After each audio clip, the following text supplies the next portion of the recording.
বাংলাদেশে সংখ্যালঘুদের উপর আক্রমণের প্রতিবাদে ত্রিপুরা বামফ্রন্ট কমিটির আহ্বানে এক বিক্ষোভ মিছিল ও পথসভা অনুষ্ঠিত হয়। Bureau report, Tripura news 8।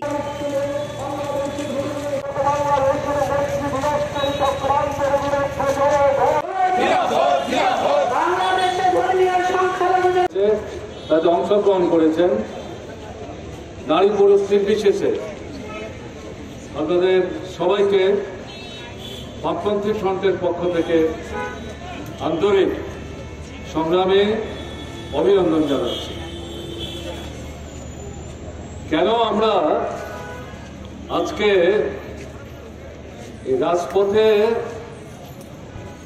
এই দুর্যোগপূর্ণ আবহাওয়া উপেক্ষা করেও প্রতিবাদ সভায় মিলিত হলাম? যারা খবর রাখেন তারা জানেন বাংলাদেশে সংখ্যালঘু অংশের মানুষ যারা, তাদের বিরুদ্ধে সর্বত্র না হলেও বেশ কিছু জায়গায় আক্রমণ সংগঠিত হচ্ছে।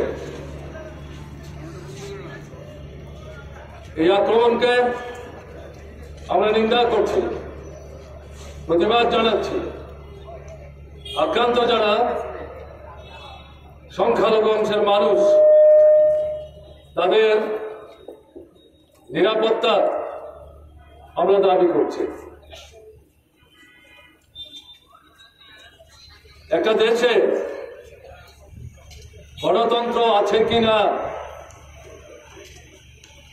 এটা বুঝবার জন্য অন্যতম গুরুত্বপূর্ণ মাপকাঠি হচ্ছে সেই রাষ্ট্রের বা দেশের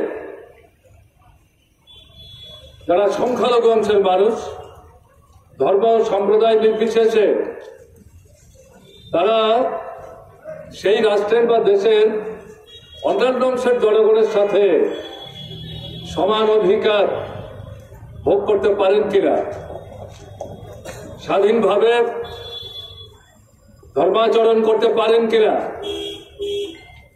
তারা নির্ভীকে জীবনযাত্রা নির্বাহ করতে পারেন কিনা,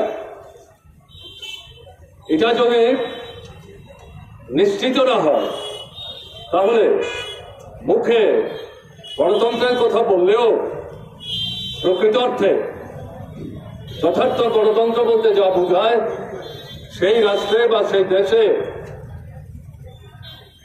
গণতন্ত্র সেভাবে কার্যকরী হচ্ছে না। এই দৃষ্টিভঙ্গি থেকে বাংলাদেশে আজকে যে ঘটনাবলী চলছে সে সম্পর্কে আপনাদের সামনে দু চারটি কথা এখানে বলতে চাইছি।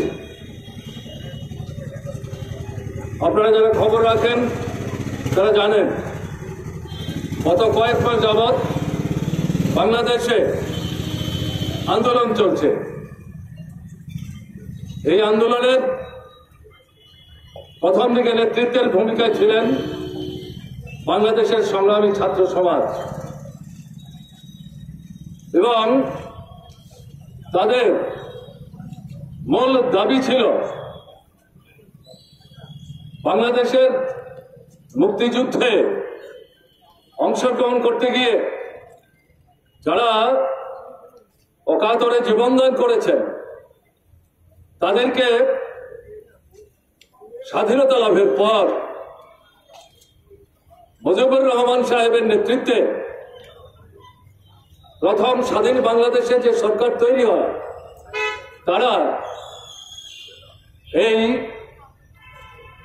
যুদ্ধে যারা জীবন দিয়েছেন তাদেরকে শহীদের মর্যাদা এবং সম্মান প্রদর্শন করেছে।